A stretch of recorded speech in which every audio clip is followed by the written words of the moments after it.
Abrimos espacio de fondos de mercado abierto en Capital Radio y hoy vamos a acercarnos al World Tourism Equity Fund, asesorado por GVC Gaesco Gestión y reconocido por segundo año consecutivo en los Lipper Fund Awards de Japón. Y para ello nos acompaña precisamente, tenemos ya en el estudio a Jaume Puig, que es director general del grupo GVC Gaesco. Jaume, ¿qué tal? Muy buenas tardes. Hola, buenas tardes. ¿Qué tal? Encantado de estar aquí. Bueno, pues vamos a meternos directamente en materia, si te parece. ¿Qué oportunidades estructurales se pueden aprovechar como un fondo temático como el que hemos comentado, ¿no?, que está centrado en exclusiva en el turismo global? ¿Por qué consideran que este sector va a seguir siendo atractivo? Bueno, es un sector que históricamente ha crecido más que el PIB mundial y lo cual da fuente a que se pueda sacar una rentabilidad superior, muy entrelazado con la naturaleza humana, y el hecho objetivo es que al final, hace unos años había 1.100 millones de personas que se podían considerar turistas globales, este año pasado 1.500 millones, la perspectiva es que el año 2030 1.800 millones y ya a mucho más largo plazo 3.000 millones. Al final lo que hay detrás de todo esto es la expansión de clase media, que está claro que no sucede en países o en zonas como Europa o en Estados Unidos, pero sí está ocurriendo masivamente en otras zonas del mundo, la asiática y muchas más, y lo que es evidente es que una vez la clase media se va desarrollando a lo largo del mundo, una de las cosas que sí hace la clase media es viajar a otro país, que es en esencia lo que es el turismo global. También tenemos que preguntarte cómo se articula esa colaboración, ¿no?, entre GVC Gaesco Gestión y Capital Asset Management y qué valor diferencial aporta cada entidad en la gestión y distribución de este fondo. ¿Qué hacéis cada uno? Sí, vamos a ver, esto empezó ya en el año 19, que resulta que estaba yo explicando el fondo nuestro que tenemos aquí, digamos, en un foro internacional, y una gestora japonesa vio este fondo, dijo que esto no existía en Japón, nada parecido, nos hicieron la conveniente due diligence, etcétera, etcétera, y al final lo que hicieron es crear un fondo japonés, de domicilio japonés, vendido a japoneses, ¿de acuerdo?, pero asesorado por nosotros a imagen y semejanza de nuestro fondo de aquí, que es el GVC Gaesco 300 Places Worldwide. Con lo cual la colaboración es sencilla, nosotros los asesoramos en las inversiones que ellos tienen que efectuar y ellos se encargan son la gestora en Japón y además se encargan de todo el tema de la distribución en más de 20 distribuidores que están distribuyendo el fondo en Japón en estos momentos. A tener en cuenta Capital Asset Management, que es la gestora de inversión japonesa, y es la gestora nipona que es propietaria, ¿no?, y vosotros asesoráis, ¿no?, desde GVC. Correcto, nosotros asesoramos el fondo, exactamente. El turismo es un sector, en todo caso, muy sensible a crisis sanitarias como la que tuvimos en 2020. Ya se nos ha olvidado, pero no hace tanto, geopolíticas como las que estamos ahora mismo sumidos, que ya parece que está en vías de resolverse, económicas. ¿Cómo se construye una cartera capaz de resistir, ¿no?, a este tipo de escenarios adversos? Sí, no, gran pregunta esta.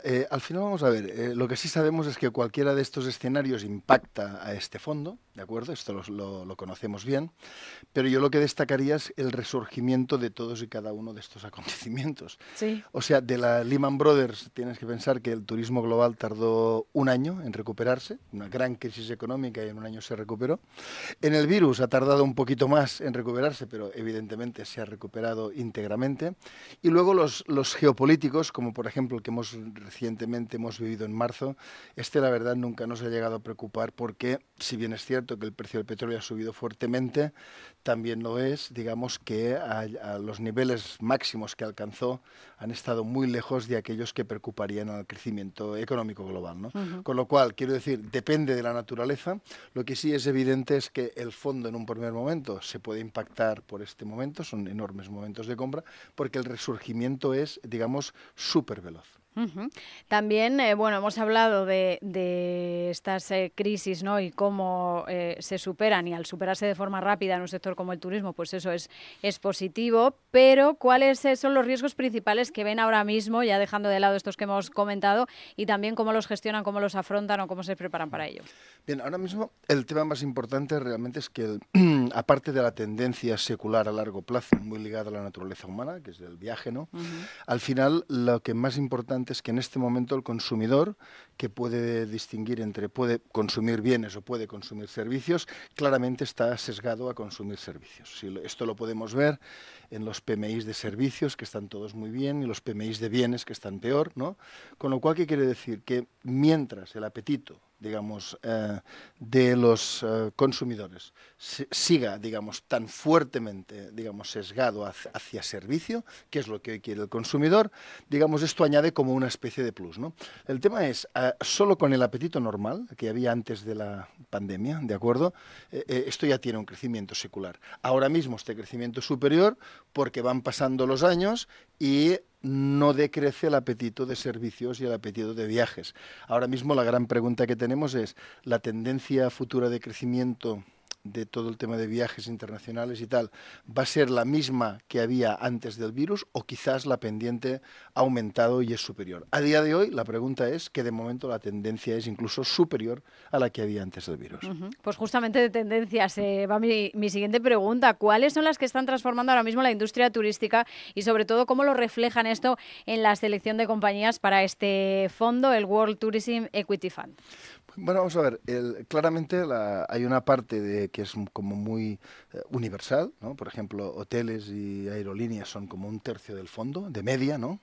Pero luego es evidente que invertimos en muchísimas más áreas que claramente son una serie de especialidades que tienen un futuro incluso mejor al que pueda tener el propio turismo global, ¿no?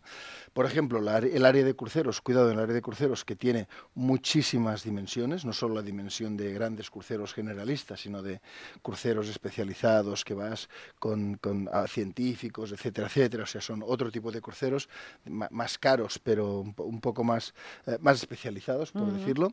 Eso claramente lo notamos. También estamos notando muchas tendencias, por ejemplo, en aquellos gimnasios para hoteles, ¿de acuerdo? Sí. Hay unas tendencias muy seculares a esto. Ahí estamos viendo también aquellos gimnasios conectados con los gimnasios que las personas utilizan normalmente cuando están en su casa y no solo cuando viajan, etcétera, etcétera. Estamos notando tendencias seculares nuevas en alquileres de coches, estamos notando tendencias nuevas, por ejemplo, en las maletas de viajes. Es decir, tenemos que pensar que cuando estamos invirtiendo en turismo global, esto dista mucho de ser un fondo, ya digo, de hoteles y aerolíneas. Yo creo que va mucho más allá y hay muchísimas de estas que están repuntando y que tienen un gran futuro prometedor. Mucho más allá de aerolíneas y hoteles, ¿no? Sin duda, a mí no se me hubiera ocurrido todas esas categorías así, bote pronto. ¿Qué supone, además, Jaume, para una gestora española como GVC asesorar un fondo que está domiciliado en Japón, como veníamos comentando? Y también, ¿qué oportunidades abre esta alianza para un posicionamiento más internacional de vuestra gestora? Sí, vamos a ver, nosotros en ese momento, cuando esto nos ocurrió, pues evidentemente consultamos con la CNMV, ¿de acuerdo? Y en aquel momento pues no había precedentes de una gestora española asesorando dinero fuera de la Unión Europea, ¿no? En la Unión Europea es muy normal que todos estamos gestionando en España, en Luxemburgo, etcétera, etcétera, pero no fuera de la Unión Europea. También es verdad que Japón además es un país particularmente exigente, es decir, no es lo mismo asesorar a un fondo en Japón que probablemente en muchos otros, ¿no? Entonces, esto de cara a nosotros es muy importante, ¿de acuerdo? O sea, en el sentido de que tenemos una dimensión internacional que ya tenemos, pero que queremos aumentar. Y nosotros no solo gestionamos, digamos, para clientes españoles, que por supuesto también, sino para clientes internacionales, ¿de acuerdo? Y entonces, logros como este nos sirven, nos ayudan a que esto podamos extrapolarlo en mucho más. También, ¿qué criterios tenemos que hablar, ¿no?, de la famosa ESG? ¿Qué criterios ambientales, sociales y de gobernanza incorporan en el análisis de empresas del sector turístico? Porque, bueno, están mucho en el foco por el tema, pues, por ejemplo, contaminación y demás. ¿Y hasta qué punto esos factores condicionan o pueden condicionar decisiones de inversión en un fondo como este?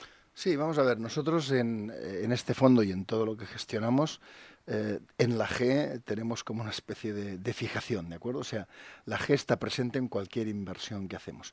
Si vamos a la E y la S, este fondo es artículo 6, no es artículo 8, aunque para ser artículo 8 la verdad es que solo con mover un par de posiciones del fondo de las 40 que tiene ya lo sería, es decir, lo podríamos hacer. Yo ahí lo que destacaría más importante sobre todo es la industria es tremendamente consciente del ESG. ¿Por qué? Porque al final de los finales, para conseguir esos 3.000 millones digamos, de turistas globales dentro de unos años, lo que es evidente es que la industria turística sabe de que esto no se va a conseguir si no se modifican una serie de pautas Claro. en este sentido. Y esto sabemos los avances que están haciendo todos. Sabemos la aviación, sabemos un poco qué va a pasar con la aviación dentro de unos 15 años, ¿de acuerdo? Sabemos la parte que está pasando con los barcos, es decir, todo esto lo tenemos y sabemos que el turismo global va a seguir creciendo fuerte y va a ser ESG o jamás sería. También tenemos que hablar, que era el motivo por el que empezábamos esta entrevista, de este premio, ¿no? Este reconocimiento obtenido por los Lipper Fund Awards. ¿Cuáles son los principales retos y objetivos que tiene este fondo para los próximos años y qué ha supuesto este galardón?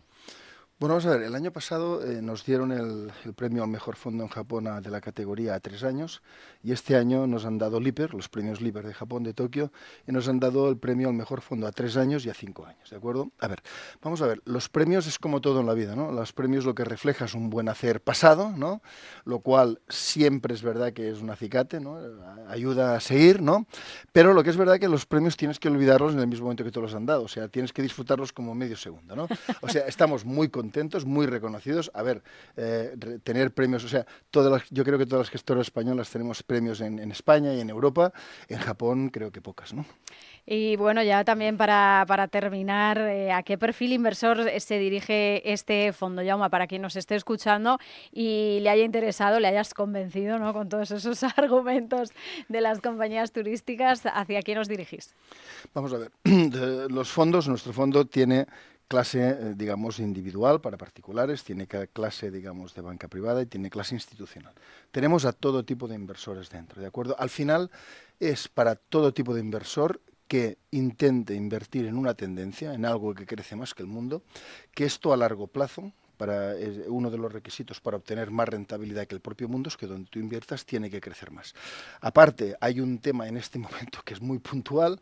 Muchas familias, instituciones han visto que el número de turistas globales se ha recuperado a los niveles prepandémicos.